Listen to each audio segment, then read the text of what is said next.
आज हम एक बहुत ही अहम और संवेदनशील विषय पर गहराई से बात करने वाले हैं। जी। हमारे पास जो स्रोत हैं वो हमें हज़रत लूत अलैहिस्सलाम की कहानी के उस संस्करण में ले जाते हैं जो सुन्नी परंपरा और ख़ास तौर पर आला हज़रत इमाम अहमद रज़ा खान की शिक्षाओं पर आधारित है। और ये समझना बहुत जरूरी है कि हम कहानी को इसी चश्मे से देख रहे हैं। आला हजरत अपने जमाने के एक बहुत बड़े इस्लामी विद्वान थे और उनकी व्याख्याओं का सुन्नी परंपरा में, खासकर बरेलवी विचारधारा में, एक खास मकाम है। तो आज हम कुरान और प्रमाणिक तफसीर की रोशनी में इसी नज़रिए से हज़रत लूत के मिशन, उनके किरदार और उनकी कौम के अंजाम को समझने की कोशिश करेंगे। बिल्कुल। तो चलिए इस कहानी के पन्ने पलटते हैं और देखते हैं कि इस नजरिए से हमें क्या खास बातें पता चलती हैं। जी, सबसे पहले शुरू करते हैं बुनियाद से। हज़रत लूत थे कौन और उन्हें किस खास मिशन के लिए भेजा गया था? स्रोत के मुताबिक हजरत लूत अलैहिस्सलाम अल्लाह के एक जलीलुल कद्र पैगंबर थे और हजरत इब्राहीम अलैहिस्सलाम के भतीजे थे।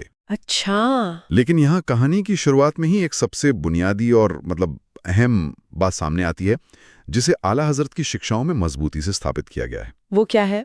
वो ये है कि अल्लाह के सभी पैगंबर मासूम होते हैं। मासूम, इस शब्द को थोड़ा और खोलते हैं। इसका मतलब क्या है? मासूम होने का मतलब है गुनाहों से पूरी तरह पाक होना। यानी इस अकीदे के मुताबिक पैगंबरों से किसी भी तरह के गुनाह, चाहे वो छोटे हों या बड़े, जानबूझकर हों या अनजाने में, हो ही नहीं सकते। हो ही नहीं सकते। उनका किरदार हर ऐब और कमजोरी से पाक होता है। ये एक फाउंडेशनल बिलीफ है, एक ऐसी बुनियाद जिस पर पैगंबरों के किरदार की पूरी इमारत खड़ी होती है। ये तो बहुत बड़ा दावा है, पूरी तरह बेगुनाह होना। आपने कहा कि ये एक फाउंडेशनल बिलीफ है। फाउंडेशनल कैसे? मतलब अगर हम इस एक विश्वास को कहानी से हटा दें तो उसका मतलब कैसे बदल जाता है? ये इतना जरूरी क्यों है? बहुत अच्छा सवाल है। देखिए, ये इसलिए जरूरी है क्योंकि अगर एक पैगंबर ही गुनाह कर सकता है, तो फिर वो दूसरों को गुनाह छोड़ने की दावत किस मुंह से देगा? सही बात है। उसकी अपनी बात का वजन खत्म हो जाएगा। उसकी नैतिक अधिकार मॉरल अथॉरिटी, उस पर सवाल उठ जाएगा। इसलिए इस नजरिए में पैगंबर का मासूम होना उसके मिशन की कामयाबी की गारंटी है। वो जो कहते हैं उस पर खुद 100% अमल करते हैं, जिससे उनकी दावत में एक रूहानी ताकत होती है। अच्छा, हजरत लूत की कहानी इसी पाक किरदार की बुनियाद पर खड़ी है। समझ गए। यानी उनकी बात में जो ताकत थी वो उनके बेदाग किरदार से आती थी।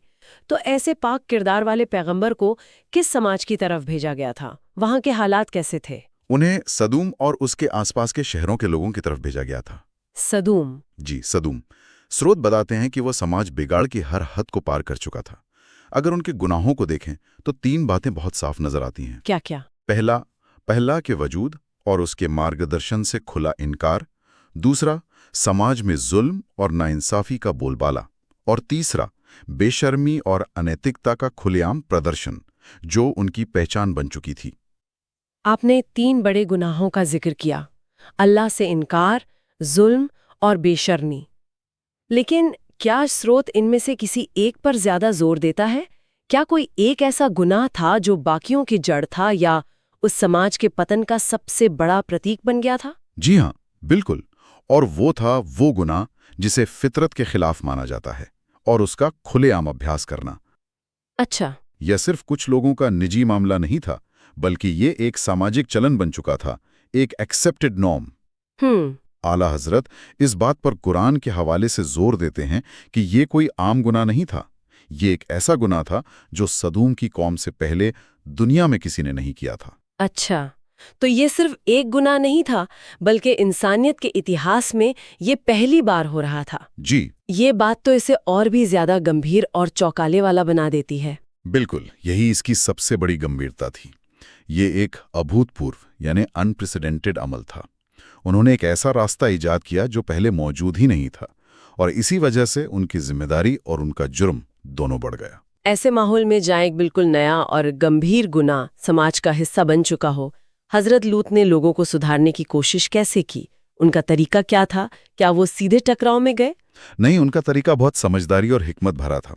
उन्होंने बहुत धैर्य के साथ लोगों को दावत दी। उनका अंदाज सुधार का था, लड़ाई का नहीं। उन्होंने अपने मिशन का सार 3 बातों में पेश किया। पहली, उन्होंने कहा, अल्लाह से डरो। एक चेतावनी। हाँ, एक चेतावनी, यानी अपने कामों के अंजाम के बारे में सोचो। ये मत समझो कि तुम जो कर रहे हो उसका कोई नतीजा नहीं निकलेगा। और दूसरी बात बहुत सीधी और स्पष्ट थी। उन्होंने सीधे तौर पर कहा कि बेशर्मी के इन कामों को छोड़ दो, इसमें कोई लाग लपेट नहीं थी। और तीसरी बात, उन्होंने सिर्फ ना नहीं कहा बल्कि एक सकारात्मक विकल्प भी दिया। उन्होंने कहा कि जायज शादी और हया यानी लज्जा और शालीनता के रास्ते की ओर लौटो, ये फितरत का रास्ता है। ये तो बड़ा बैलेंस तरीका लगता है, एक चेतावनी, एक सीधी रोक और फिर एक पॉजिटिव ऑल्टरनेटिव। जी, ये सिर्फ ये मत करो नहीं था, बल्कि इसकी जगह ये करो का संदेश था। बहुत तर्कसंगत बात है। बिल्कुल। लेकिन एक समाज जो अपनी आदतों में इतना गहरा धंस चुका हो, उसके लिए ऐसी सीधी सादी बात मानना आसान नहीं होता। टकराव तो होना ही था। लोगों ने सीधी सादी दावत को कैसे लिया? उन्होंने इसे सिरे से खारिज कर दिया। स्रोत के मुताबिक हजरत लूत के लगातार समझाने और सब्र से दावत देने के बावजूद लोगों पर कोई असर नहीं हुआ। उनकी प्रतिक्रिया कैसी थी? उनकी प्रतिक्रिया सिर्फ असहमति नहीं थी, बल्कि आक्रामक थी। उन्होंने हजरत लूत का मजाक उड़ाना शुरू कर दिया। वे कहते थे, देखो ये कितने पाक साफ लोग हैं। ये एक तरह का ताना था। और क्या बात सिर्फ मजाक उड़ाने तक ही सीमित रही? नहीं, बात उससे आगे बढ़ गई।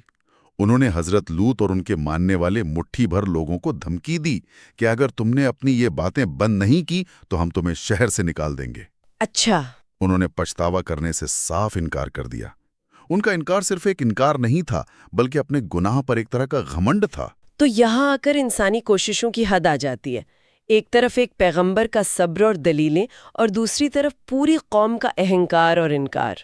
अब कहानी में एक बड़ा नाटकीय मोड़ आता है। एक सुपरनैचुरल एलिमेंट दाखिल होता है, फरिश्तों की आमद। ये कहानी का टर्निंग पॉइंट है ना? बिल्कुल। जब लोगों का इनकार अपनी इंतहा पर पहुंच गया और ये तय हो गया कि अब वे सुधरने वाले नहीं हैं, तो अल्लाह का अजाब मुकर्रर हो गया। अल्लाह के हुक्म से कुछ फरिश्ते बेहद खूबसूरत नौजवान इंसानों की शक्ल में मेहमान बनकर हजरत लूत के घर आए। और शहर के लोगों की प्रतिक्रिया क्या थी? जैसे ही लोगों को इन खूबसूरत मेहमानों के आने की खबर मिली, वो अपने बुरे इरादों के साथ पागल होकर हजरत लूत के घर की तरफ दौड़ पड़े। मतलब उन्हें कोई शर्म नहीं थी? कोई नहीं। वे अपनी हवस में इतने अंधे हो चुके थे कि उन्हें न मेहमान की इज्जत का ख्याल रहा, ना पैगंबर के घर की हुर्मत का। वो दरवाजा तोड़ने पर आमादा हो गए। ये तो बहुत ही तनावपूर्ण स्थिति है। इस मौके पर हजरत लूत की भावनाओं के बारे में स्रोत में जो बताया गया है वो बहुत दिलचस्प है। एक पैगंबर उस वक्त क्या महसूस कर रहे थे? जी, और ये इस कहानी का बहुत ही मार्मिक हिस्सा है। स्रोत बताता है कि अपने मेहमानों को बचाने में खुद को बेबस पाकर और अपनी कौम की गिरी हुई हालत देखकर हजरत लूत ने गहरा दुख और बेबसी महसूस की। वो बहुत ज्यादा परेशान हो गए। आला हजरत इस बिंदु की व्याख्या करते हुए कहते हैं कि ये एक पैगंबर की अपनी कौम के लिए रहमत का सबसे बड़ा सबूत है। ये बात तो उनके किरदार की गहराई दिखाती है। उन्हें अपनी कौम पर गुस्सा नहीं, बल्कि उनकी गुमराही पर दुख और अफसोस था। बिल्कुल। अपनी ही कौम की तबाही चाहने के बजाय वे आखिर तक उनके लिए दुखी थे। बिल्कुल। वो चाहते थे कि वे बच जाएं, लेकिन वे खुद ही अपनी तबाही की तरफ दौड़ रहे थे। उनका दुख इस बात का सबूत है कि पैगंबर अपनी कौम से नफरत नहीं करता, बल्कि उनकी हालत पर तड़पता है। ये उनके किरदार की बुलंदी है। तो जब ये साफ हो गया कि कौम किसी भी कीमत पर सुधरने वाली नहीं है, तब उन्हें अल्लाह का क्या हुक्म मिला? उसी वक्त उन मेहमानों ने अपनी असलियत जाहिर की। उन्होंने कहा, ए लूत, घबराइए नहीं, हम आपके मेहमान नहीं बल्कि आपके रब के भेजे हुए फरिश्ते हैं। अच्छा। ये लोग आप तक हरगिज नहीं पहुंच सकते। उन्होंने हजरत लूत को हुक्म दिया कि वे रात के आखिरी पहर में अंधेरे में अपने मानने वालों को लेकर ये शहर छोड़ दें। और इस हुक्म में कोई खास हिदायत भी थी? हाँ, एक बहुत खास हिदायत थी। तुम में से कोई भी पीछे मुड़कर ना देखे। पीछे मुड़कर ना देखें? जी। और इस हुक्म में एक अपवाद भी था, उनकी अपनी पत्नी। फरिश्तों ने बताया कि वो पीछे रह जाएगी क्योंकि वो भी इनकार करने वालों में से थी। अच्छा, वो भी? हाँ, वो ईमान तो ले आई थी, लेकिन दिल से अपनी कौम के गुनाहों और उनके तौर तरीकों से राजी थी। इसलिए जो अजाब कौम पर आना था वो उस पर भी आया। और उसके बाद उस कौम पर जो अजाब आया, स्रोत में उसका विवरण क्या मिलता है? वो तबाही किस तरह की थी? उसका विवरण बहुत भयानक है। जैसे ही सुबह हुई और हजरत लूत अपने साथियों के साथ शहर की हदों से बाहर निकल गए, अल्लाह का हुक्म आ गया। फरिश्तों ने उन तमाम शहरों को जड़ से उखाड़ा और आसमान की बुलंदियों तक ले जाकर पलट दिया। जो ऊपर था वो नीचे आ गया। पूरी बस्ती को उलट दिया गया? जी, पूरी तरह से। और सिर्फ इतना ही नहीं, उसके बाद आसमान से उन पर जहन्नुम की आग में पके हुए पत्थर जैसे कंकर की लगातार बारिश हुई। पत्थरों की बारिश? हाँ, एक ऐसी बारिश जिसने उन लोगों को और उनकी बस्तियों की हर निशानी को हमेशा के लिए मिटा दिया। ये कोई आम प्राकृतिक आपदा नहीं थी, बल्कि एक बहुत ही खास और लक्षित सजा थी जो सीधे तौर पर उनके आमाल का नतीजा थी। स्रोत में सजा के मकसद के बारे में भी कुछ कहा गया है। ये निशानी वाली बात दिलचस्प है। क्या स्रोत ये बताता है कि इस निशानी से क्या सीखा जाना चाहिए? क्या ये सिर्फ उस एक खास गुनाह के बारे में है या इसका कोई बड़ा यूनिवर्सल मैसेज है? ये एक बहुत अहम सवाल है। आला हजरत की तशरीह के मुताबिक इसका मकसद सिर्फ उस कौम को सजा देना नहीं था, बल्कि आने वाली तमाम नस्लों के लिए एक खुली निशानी और एक चेतावनी छोड़ना था। सही। संदेश ये है कि जब कोई समाज बेशर्मी और अनैतिकता को न सिर्फ अपनाता है, बल्कि उसे खुले आम एक सामान्य बात बना देता है और उस पर गर्व करता है, तो वो अल्लाह के अजाब को दावत देता है। ये किसी एक गुनाह तक महदूद नहीं है, बल्कि अल्लाह की तय की हुई हदों को तोड़ने के सामूहिक रवैये के बारे में है। तो अंत में इस पूरी कहानी को आला हजरत की शिक्षाओं और अहले सुन्नत के नजरिए से कैसे संक्षिप्त में पेश किया गया है? इसके वो मुख्य बिंदु क्या हैं जिनसे एक विश्वासी को मार्गदर्शन लेना चाहिए? इसके कुछ बहुत ही साफ और मुख्य बिंदु हैं। पहला और सबसे महत्वपूर्ण, हजरत लूत अलैहिस्सलाम हर लिहाज से इज्जतदार, पाक साफ और पूरी तरह से मासूम यानी बेगुनाह थे। उनका किरदार हर तरह के ऐब से पाक था। ये तो पहला बिंदु हो गया। दूसरा, पैगंबरों की शान के खिलाफ कोई भी अपमानजनक या उनके किरदार पर सवाल उठाने वाली कहानी, चाहे वो किसी भी स्रोत से आई हो, इस नजरिए में पूरी तरह से झूठी और अस्वीकार्य मानी जाती है। अच्छा। यह पैगंबरों की इज्जत और सम्मान के सिद्धांत पर बहुत जोर देता है। और तीसरा बिंदु क्या है? तीसरा बिंदु यह है कि यह कहानी अपने अंदर दोहरी प्रकृति रखती है। यह एक ही वक्त में एक चेतावनी भी है और एक रहमत भी। चेतावनी और रहमत दोनों एक साथ? जी।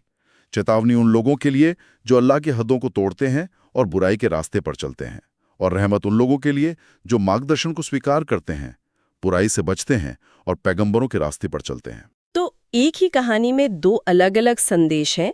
ये इस बात पर निर्भर करता है कि आप कौन हैं, जो सुन रहे हैं या जो इनकार कर रहे हैं। बिल्कुल। इसलिए यह सिर्फ एक तारीखी किस्सा नहीं है, बल्कि एक जिंदा नैतिक दिशा निर्देश, एक मॉरल कंपस है। तो इस पूरी चर्चा से ये बिल्कुल साफ हो जाता है कि ये विवरण सिर्फ एक ऐतिहासिक घटना का बयान नहीं है, ये उससे कहीं ज्यादा गहरा है। ये किरदार की पवित्रता, मिशन की अहमियत और दैवीय न्याय के बारे में एक गहरा संदेश देता है। ये सिर्फ अतीत की बात नहीं है, बल्कि कुछ ऐसे उसूलों की बात है जो हमेशा जिंदा रहते हैं। सही कहा। ये कथा मार्गदर्शन, सामाजिक भ्रष्टाचार के नतीजे क्या होते हैं और इस खास इस्लामी परंपरा में पैगंबरों की पवित्रता का क्या महत्व है, इन विषयों पर बहुत जोर देती है। जी, ये नैतिकता और उसके उल्लंघन के परिणामों की एक बहुत ही ताकतवर कहानी है। ये दिखाती है कि एक इंसान के निजी आमाल और पूरे समाज के सामूहिक आमाल के बीच एक गहरा रिश्ता है। ये हमें इस बात पे सोचने पे मजबूर करता है कि समाज में नैतिकता की सीमाएं कौन तय करता है, और जब कोई समाज सामूहिक रूप से उन सीमाओं को लांघता है, तो क्या आज के दौर में भी उसके नतीजे सिर्फ उस समाज तक ही